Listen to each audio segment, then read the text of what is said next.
So good to be here. Very good. Thanks. I love this room. I love it.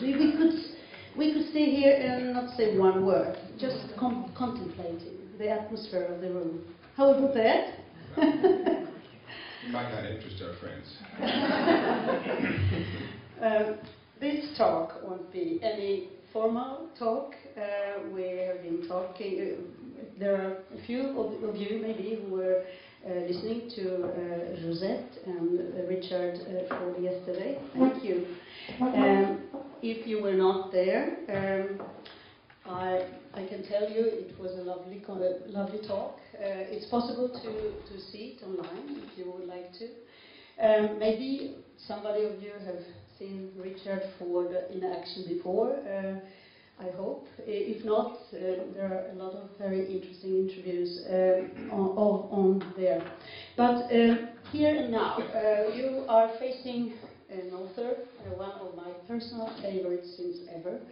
I was dreaming of publishing him for many, many years, and since I read one story, I remember I listened to a story in the radio many years ago, and I made a promise to myself, and I said, if one day, this author could be possible for me to publish, it will be one of the biggest days in my publishing life. And I couldn't believe this was possible all of a sudden. So I tell you later exactly what was the seduction of this text. But before I do that, let me explain why we have chosen this kind of conversation. I'm not going to talk about specific books, even if I am enormously proud of having published this one. This is my first book with Richard Ford to be published, and it was published last September, and it's one of the greatest pleasures of my life as a publisher. Not only because the book is so wonderful, if you haven't read it, I would like to congratulate you. You have something fantastic ahead. Just watch out. So we published this first book with Richard last year, and we met for the first time last year. Quite interesting in a way, because Richard Ford has been a writer for many, many years, 5 decades. I have been a publisher for almost 4 decades, 40 years it will be next year. And when we met last year, we discovered that there are several friends, close friends to both of us. We have been knowing for many, many years, but we've never met each other, which was very strange. This talk, I would like to make it very personal, because it is very personal for me to be able to have an honor and privilege to publish you, Richard. And yes, I'm using big words because I really feel them all the way. And I'm very happy that we've met. And when we met, we discovered that it was very interesting and nice for me to know that now I have this fantastic writer with us, and it feels like we've been friends forever. I don't know how you do it, but you do it in a fantastic way. I was raised as a Presbyterian, so you could say it was just actual destiny. You hope that as a writer that you can be friends with your publisher. I mean, it's we all know it's not much of a business. So if we can't be friends, then a lot of life is wasted. Whenever I've had only business relationships with my publishers, the people who are published my work, I haven't been very happy. It's always been to be friends, principally. So interesting. So let's plunge into this relationship. But let's start from the beginning. As I told you, I'm not going to talk about specific books a lot, but I would like to start from the start in one way, because I'm sure most of the people in this room has read something by you. Let's start with the writer, with the writing. Could you just tell us this very sweet story you told me the other day about when and how you decided to be a writer, how that happened and when it was? Well, I was studying law, and I was in law school, and I was in love with Christina, just like today. This was in 1967, and we've been together since she was 17 and I was 19. And I was in law school, and she was living in New York where she was working for IBM and was a model. And I realized that if I stayed in law school, she was going soon to be somebody else's wife. So I quit law school and basically moved to New York to be with her. But when I quit law school, I didn't have any other ideas. I just quit, and I tried to get a job. I was offered a job by the CIA, which I thought it would be sort of fun to be a spy. But Christina said no, because she'd grown up in an Air Force family and she didn't want to live on government time. And so I didn't have any other ideas. And I had only done one thing at that point in my life that I hadn't failed at, I felt, which was to write stories. And I'd written only at that point 2 stories. I was 23 years old. But I thought, well, it was sort of like looking at a wall that was blank and seeing a window open. And I thought, well, I think I'll try to be a writer. And I remember saying it to my mother. And you know the Munch painting, The Scream? When I told my mother that I wanted to be a writer, she hands to her cheeks like that. But when I said it to Christina, with really no more entree than that, she said, oh, what a good idea. She said, that's great, let's do that. She said, I'll get a job and work and you can stay home. So when I have students now and they say, give me one piece of advice about starting life as a writer, I always say, marry Christina Ford. So there won't be any writers? Yes, I'm the last. But I do always tell them, I say, you know, marry somebody who thinks that what you're doing is a good idea and who wants herself to work. Because Christina has always wanted to work. She has a PhD and she's done all kinds of wonderful things. And literally, I have stayed home while she basically supported us for 20 plus years. Fantastic. Not only that she is so wise and willing to support you, but she was also, as I understand, supporting your decision of becoming a writer because he was a reader. And she was a reader and she was prepared to read. Yes, she's more of a reader than I was, actually. She'd read lots of books, and I hadn't because I'm dyslexic, and I'm very, very slow to read books. I read books. I did, by the time we met, we were in university, and I was reading books. But she read lots of books by the time I read her. It was one of the most attractive things about her. I thought, my God, here's a girl who's smart, who's smarter than I am by a lot. That's the other thing to do. Other piece of advice. Marry somebody smarter than you are. But let's stay for a moment, one moment with Christina, because Christina is still reading what you write. And could you, this is one part of a writer's life which is always fascinating, the readers and the publishers as well. It works in very different ways, in very different marriages, of course. There are writers who never ever show what they write to the husband or the wife, and until it's practically ready, because they claim that the private life is going to be too tough and too heavy. And then there are writers who do have wives like Christina who are interested, and that means a lot of courage having in the marriage. I mean, maybe courage is too strong a word. I think maybe, you know, soldiers have courage. It doesn't take any courage for Christina and me to share things back and forth. But you do share your writing. Oh, sure. All the time when you write. She I just come out of my room and I ask her, can I read something to you? So I read her something, and then ultimately I ask her to read it, and she reads it, and she tells me what she thinks, right away. As soon as I feel like it's out, that I can part with it, so that it's not messy or so that it's not terrible, then I ask her to read it, just to give me some idea. And that happens all the way through.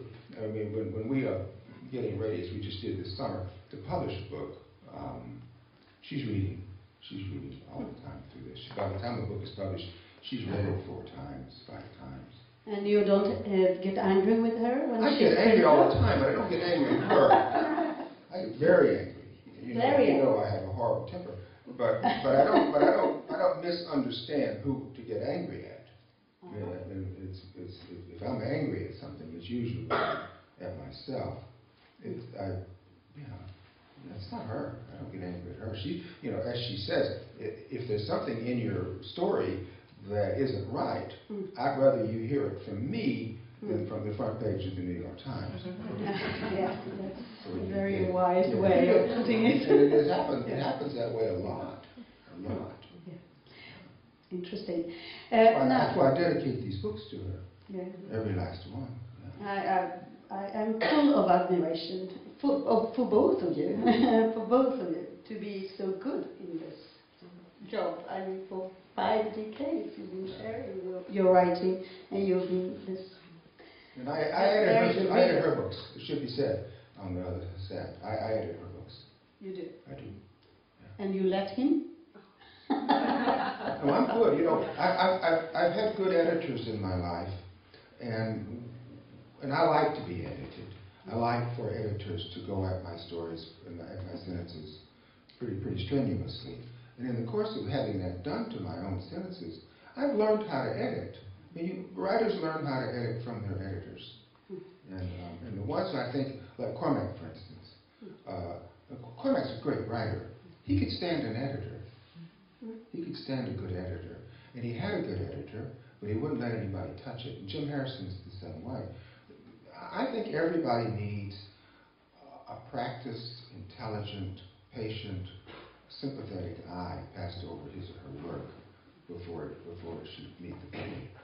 I believe you are completely right, and I guess more mature as a writer you are, more you appreciate a smart editor. But let's get into this relationship, because the relationship between publishers and writers is a relationship between the editors and writers as well. It's but let's come back to once Christina and you are ready.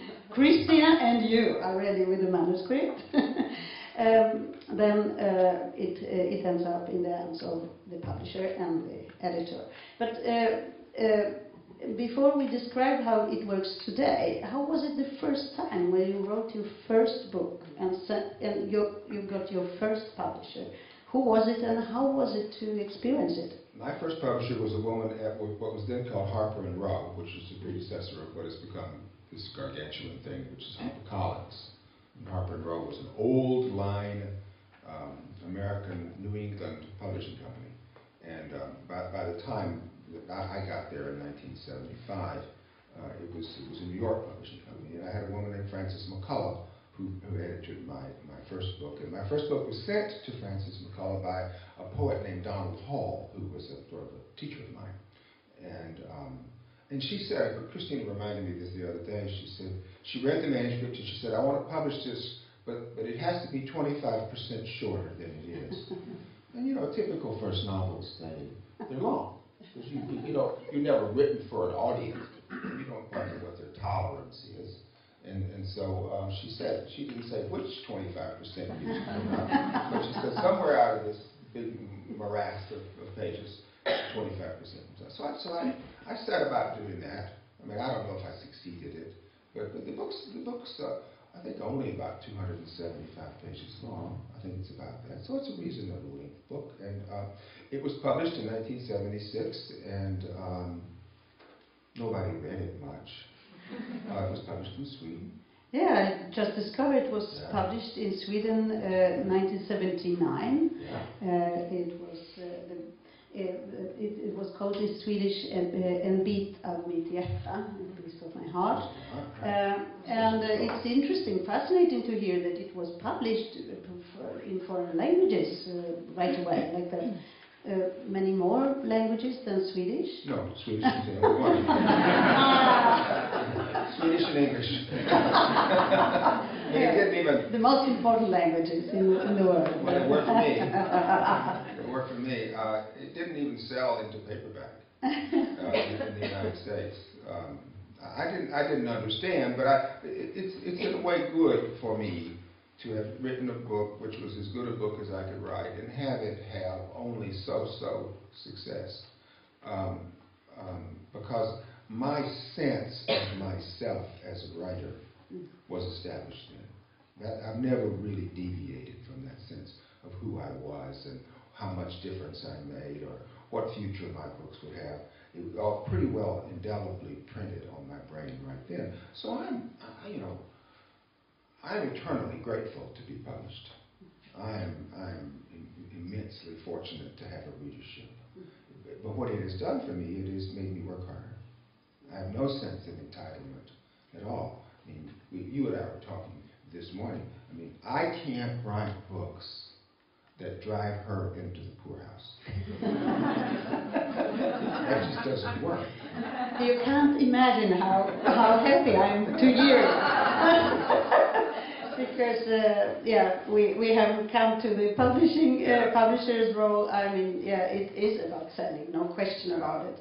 But I remember when I was at Harper & Row, there was a man who became a very famous sort of doyen of New York publishing named Erwin Glickus. And Erwin Glickus was the president of Harper & Row. And on the day of my publication, he brought me up to his eyrie, his very nice office in 10 East 53rd Street. And he sat me down and pulled out a bottle of brandy out of his office desk and gave me a cup of glass of brandy, and I had a glass of brandy. And he said, "Here's to a long relationship." He said, "I want you to be publishing books with Harper & Row for as long as you're writing." And he turned down my next book. Fine. That's exactly where we are heading there. Yes. We're heading there? Yeah, more or less. Because, that's bad news for me. Not turning down books. No, not really. We are heading to this very strange relationship there is between the writer and the publisher, maybe an editor. It can be. But strange, I mean, as we were talking before, it is very often, hopefully, it's a question of a relationship which might be a friendship, not always become a friendship, but sometimes, often, especially with the fiction writers, it's a friendship which can deepen and be more and more interesting and real between two human beings. It's about it's because not only two people like each other, but also it's about the text. It's about the dialogue about what the book is about, and it's a fascinating process for us to be there. And at the same time, it's about trust and confidence and all of it. And at the same time, there is a question of money. There is money involved, and that's why I sometimes compare this relationship to a marriage. I mean, it can be deep love, but still somehow there is money involved, which can sometimes take over, which is very unpleasant, but it happens. Well, I have a solution to No. Oh, you do? Aha. Christine and I, years ago, came to an understanding, which was that we would never argue about money. Okay. We would never argue about money, ever. That if she wanted something, if it was a pair of Manolo Blahnik shoes, or if it was, I just stayed out of it. I just stayed out of it. We would talk about money, if we were going to buy a house, if we were going to buy a car, or if we were going to buy something that was a capital outlay, we would talk about it and agree about it. But when it was a matter of, I want this, and I think to myself, why do you want to buy a pair of shoes that cost $800? Yeah. I don't even say a word. I just shut up. I just think, no, I'm not going to argue about that kind of thing. I'm going to argue about really important things, and I'm not going to argue about little tiny things. And the important things? So a pair of monoline. Oh, the important shoes. A house, or something large where it isn't really a matter of arguing. Also, we've known each other since we were children. We like the same things, It sounds wonderful, and I can agree. It's a very smart idea to start with such an idea very early in life. But I'm not sure you can do it with all your publishers. No, in fact, say, let's never talk about money. No.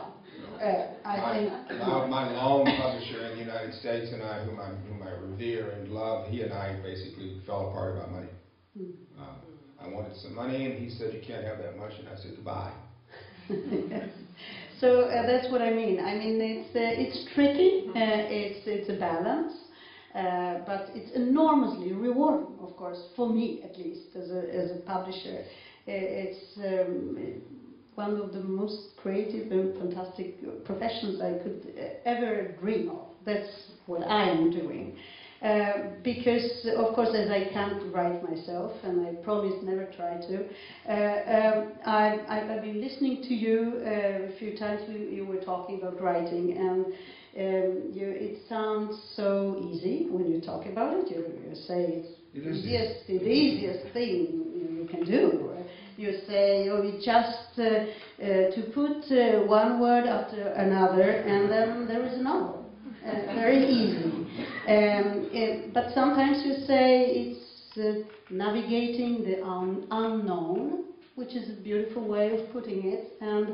And when you talk like that, then I understand why I love writing and reading, because it's navigating the unknown with you. And I'm the first one to read it. It's one of the secrets that I have. I'm the first reader, sometimes still making it possible, maybe to make it even a little bit better.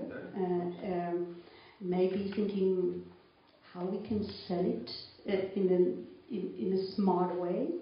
How to reach this audience we don't yet have. All these thoughts about how to publish, I love thinking about it. It's really unbelievably rewarding. Do you consider it hard? Do you consider it hard work? Yes, I do. Not to compare to your work, it's completely different, but it's very creative, and it's when I sell a book I really love. I mean, it's such a pleasure. I mean, I really can do anything to sell it, and there are a few people who have seen me doing insane things. I can promise. I saw you using the same thing. It's not very intellectual sometimes, but it is about money, of course. But it's also feeling that I do something for you, with you. I'm my author.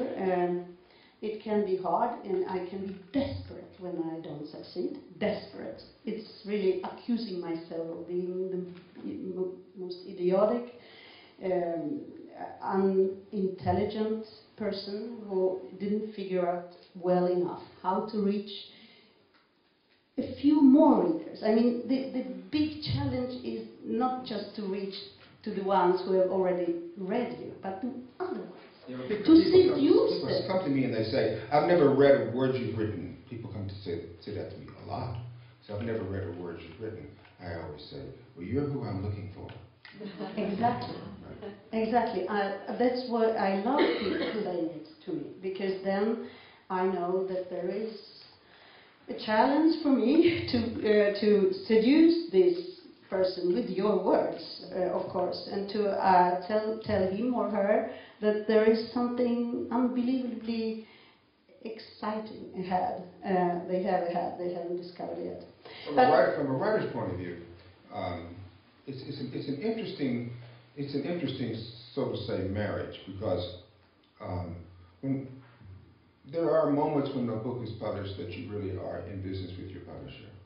You do book tours, and you go talk to booksellers, and sometimes you go to conventions, you go to Frankfurt, you do all kinds of things like that. But basically, I'm not in the publishing business.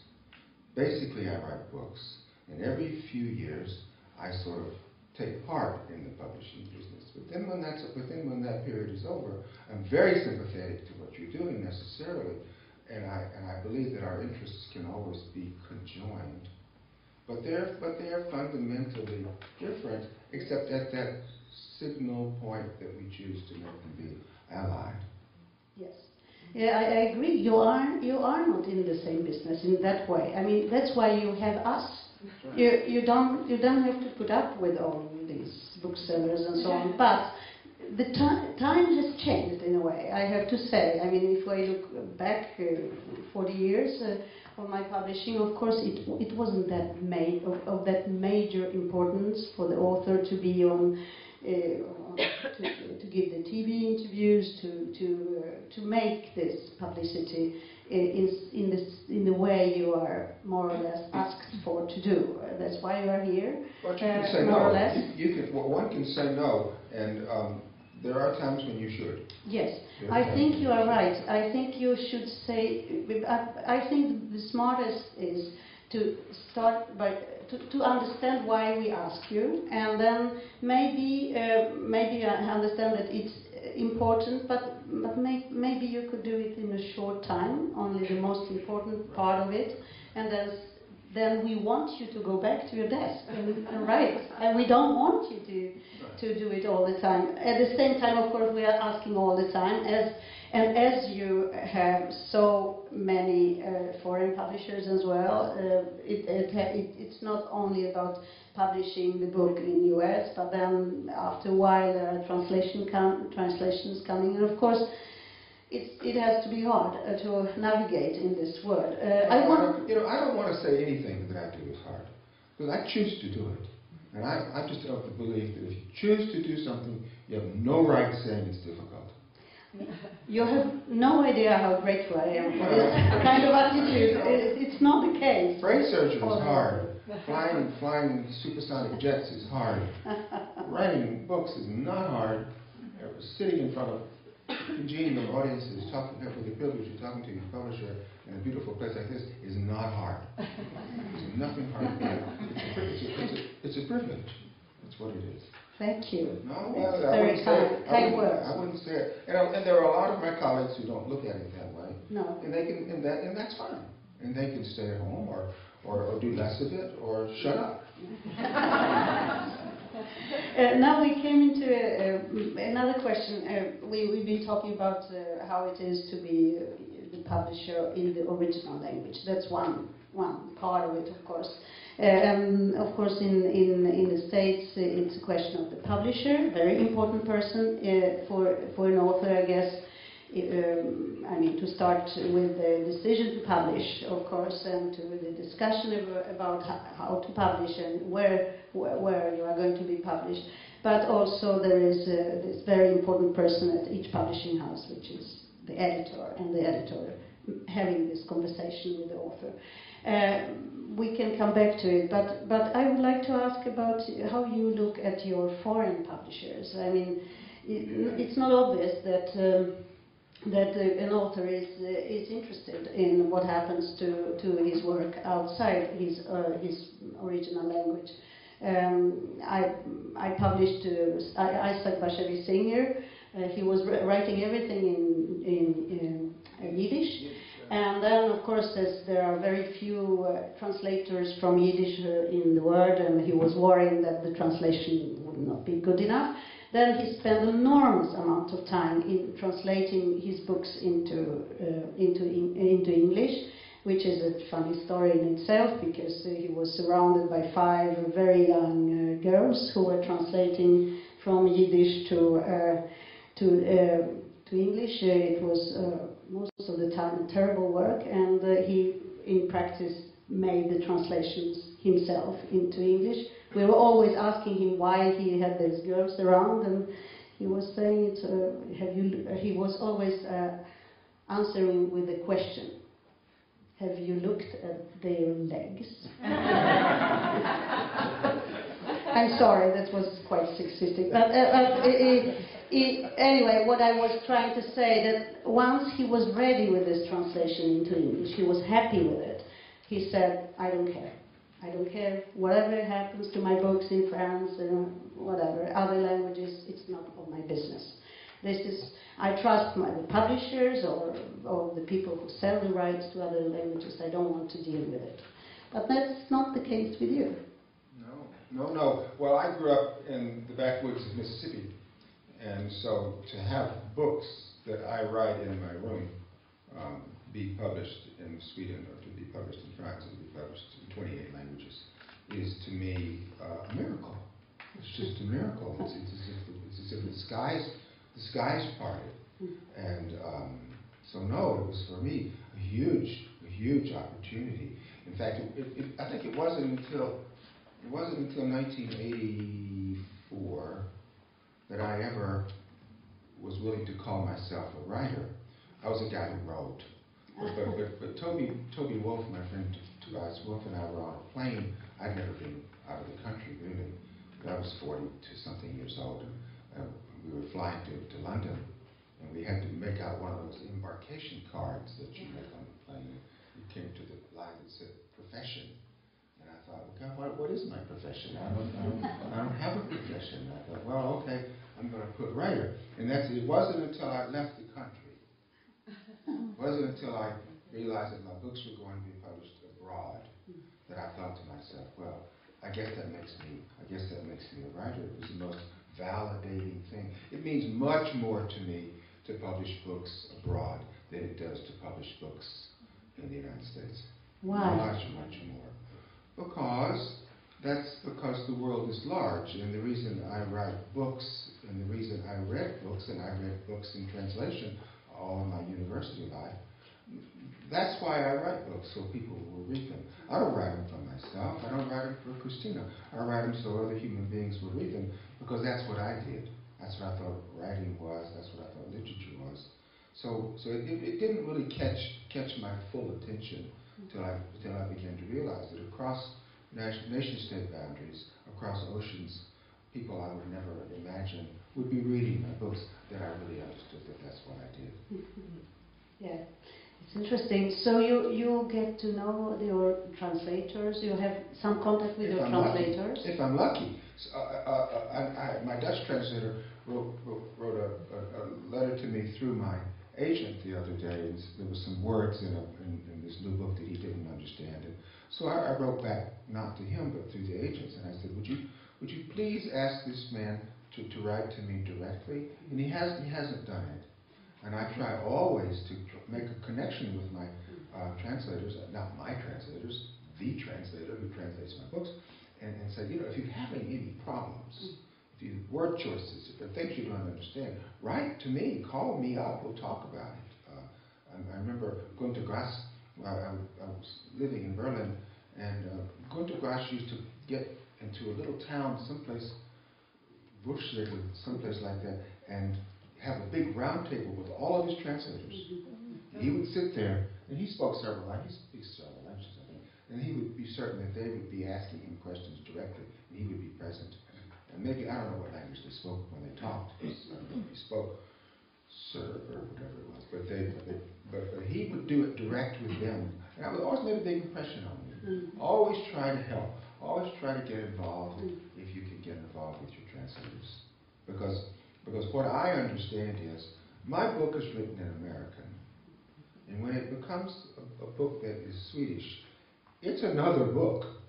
It gets reimagined into not just another language, but another culture, another idiom, another sense of what's funny, another sense of what's serious.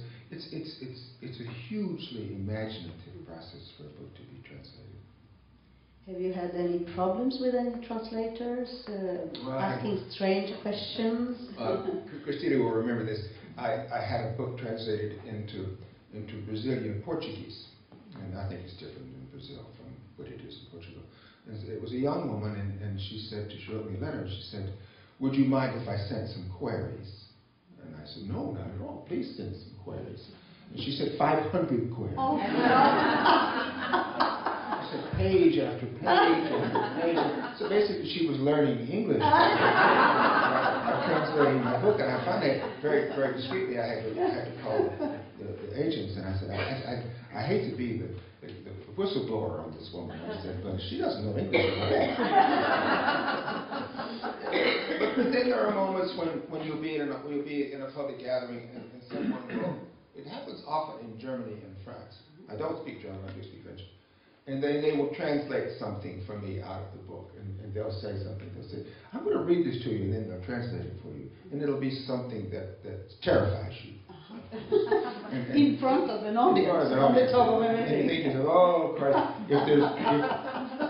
if this translator thought that meant that, what else did she or he think about this book? But then you can't rely on that, because first of all, the person who's reading it to you out of French into English, they're retranslating it back into American. And then you have to cope with the fact that what something means in American, and I would distinguish American from English, but what something means in American doesn't mean the same thing in Swedish, doesn't mean the same thing in Polish, doesn't mean the same thing in German. So those, even though there might seem to be some huge deviation in what something means, it may not be quite so deviant to a native speaker or reader. And how about the markets where you feel most welcome, and other markets? I mean, one fascinating part of the publishing is that and part of my profession is, of course, that we really, really never know how it's going to work in different markets. I mean, I know a number of books which were huge successes in Germany or Italy and doing nothing in Sweden, and the opposite. There are things. That's why I'm so much in love with my profession, because there is this magic happening when we don't expect it at all while working. But so I'm interested to hear, where are your best audiences as you feel it today? I mean, I know France has been very responsive to your last book, first of all. France has been Canada has been good with me from the beginning. Germany, in both of those instances, I've been well published there. Yes. I've with the support of the publishers there. What does it mean? In Holland, not at all. I can't get hit by a truck in Holland.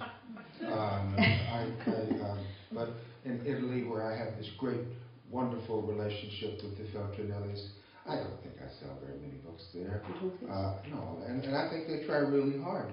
I think Canada was a kind of success. Maybe so, but I'm so used to not selling any books there. And when I'm around the Feltrinellis, my friends, we don't talk about how well my books do.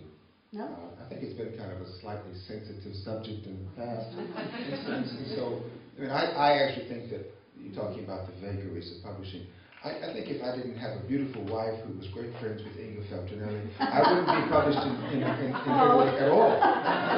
Now you should know that Inga Feltrinelli is a personality, a big personality in Italy.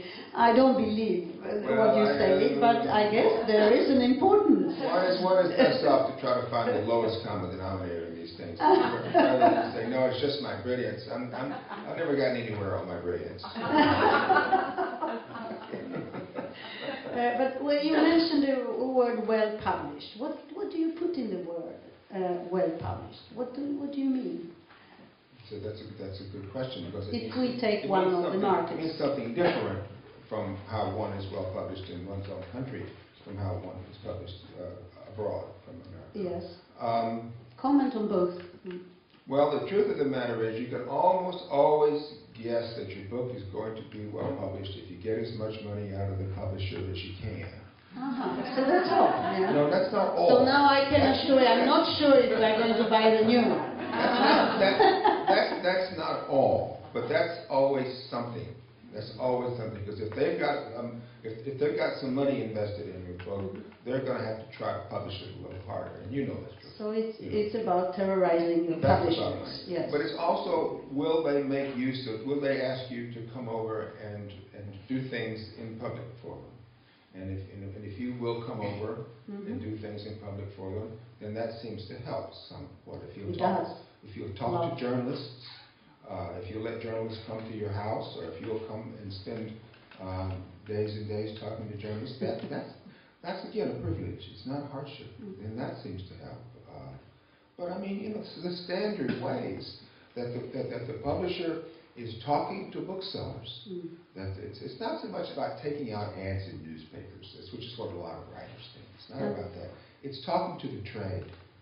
It's getting out, and the marketing and public relations side of the publisher is out talking to booksellers and saying, we like this book, we want you to pay attention to this book. Please, maybe this guy's coming over, we'll bring him to your bookshop. I mean, these things work, as you say, somewhat mysteriously, but word of mouth helps, and word of mouth starts with the publisher. It might be true. I have to say it's spreading the word, and I believe that's what it is about. I think so too. But I'm asking myself this question all over, every morning when I get up. What can I do more? How to do it better? How to involve the booksellers and everybody else involved who can spread the word more. And that won't always guarantee it'll work. You can do all of those things, and it can be a very good book, and nothing happens. No, it happens. I don't want to remember any of these books. Well, I remember because it happened to me. But I keep remembering anyway. I'm very bad in forgetting my own defeats. But I'm learning all the time, and I think yes, it's a huge help if the writer wants to talk to the press and talk to the booksellers and be there out to tell them about the book. It's huge help. But it's interesting, of course, time is changing. There are other channels to spread the word through, but it's magic that the presence of the author is still the most important of it all. And if you understand it, we can even forgive you for asking us for too much money. Well, I will always try to ask for as much money as I can get. That's just part of the deal. Yes. And you can, and, you know, there's nothing that I like to argue about more than money. And so when I ask for, a certain amount of money, and the publisher says, no, we can't give you that, well, then I respect that. Yes, I do. I respect that. Because that becomes then just one of the points of consideration. You start with that, and you realize you bring into the fray all the other issues. Well, do I really get along with Dorotea very well? Yeah, well, yes, I do. Yes, I do. Well, then that becomes an issue. I have to comment on it because I would never dare having this conversation if I haven't bought the new book already. The coming book, which will be published, of course, very, very soon. I was really trying to be able to have this new book by Richard published in August. It wasn't possible because it wasn't ready really in the U.S. market. It wasn't ready till 4 weeks ago. Yes, 4 weeks ago. So it took some time, some energy to accept it. But sometimes I have to accept things which is very boring. But I accept. We never argued about money, though. We haven't. No, we haven't argued much. But if we would start the negotiation about this book after this talk we had here, then I had to pay much more, I think. But it's like I said, though, I can't put you out of business. That's the goose that laid the golden egg. You don't want to kill that one. I mean, you published this book so wonderfully well. What am I supposed to do? Come in and yelling at you? No, I'm not going to do that. Now, as I know that we have to finish and round up this conversation, two things. Of course, we have to tell our audience something about the new book, because there is one coming in 2 or 3 months' time. November 4th, I've learned. I hope it's still the publication date. The publication date in the US is November 4th, and guess what? The publication date in Sweden will be November 4th, Wow. of course. I hope we are translating already, and the new book. I just sent a manuscript. I just sent a very clean manuscript to Nina. Okay, yeah. Very clean. Okay, very clean. We have a few witnesses here, so be careful. So this new book we are talking about, I just would like to mention, is a follow-up in a way to the trilogy. We are now issuing the 3 books by Richard, which were published a long time ago by another publisher, Wallström Wikström. Now they are coming again in the pocket edition, and it's because not only because I am eager to publish them again, I just reread them all and fall in love with them again. And then I read the new book, which is having, interestingly enough, this person we recognize from the three previous books, called Frank Bakom, who is telling the story of US today, you can say. And the reason why I reread them is, of course, because I wanted to know again if I to rediscover them, but also I was so eager to see what happened to not only Frank Bakom but also to Richard between these. Maybe it's 15 years between the last one. The sports writer is the first one. Sports writer was 86. 86. In America. Yes. So that's when you. So now I don't know how long. Long time. Yes. Lifetime.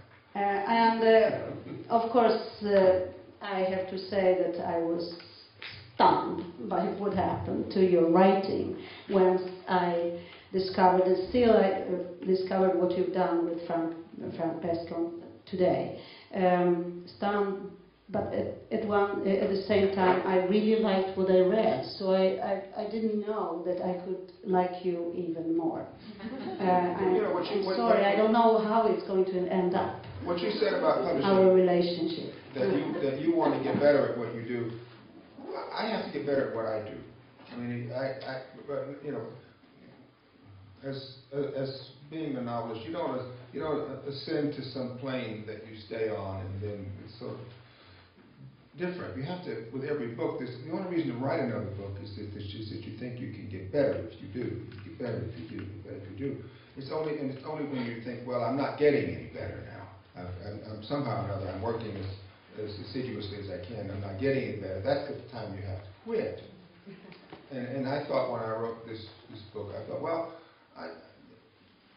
I'm able to do this a little better.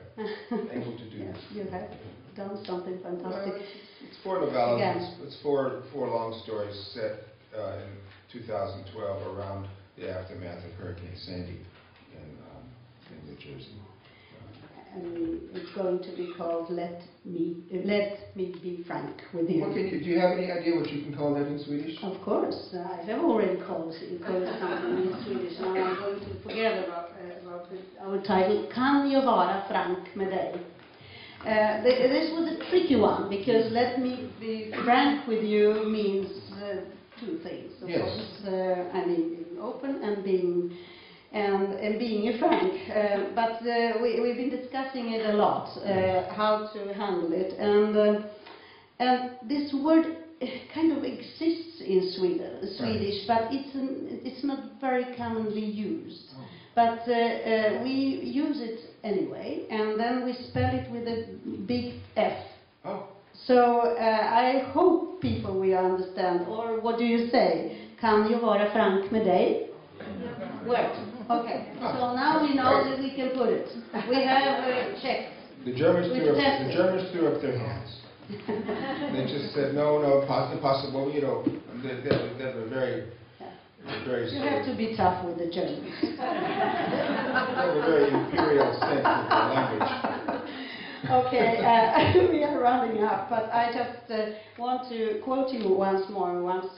Many times you've mentioned that you write books because books can change our lives, and the books you write, you want them to change the reader's life. Now I don't know about other people and readers from other countries, but I can assure you that this book has changed a lot of Swedish people's lives. And I'm very, very grateful and proud to be the publisher of you. And try me, even with money. It won't be easy to... That wasn't a threat. Get rid of it. That wasn't a threat. I'm 70 years old. There's not going to be many more books coming. Anyway, many thanks for this talk. It was a pleasure talking to you, and thank you.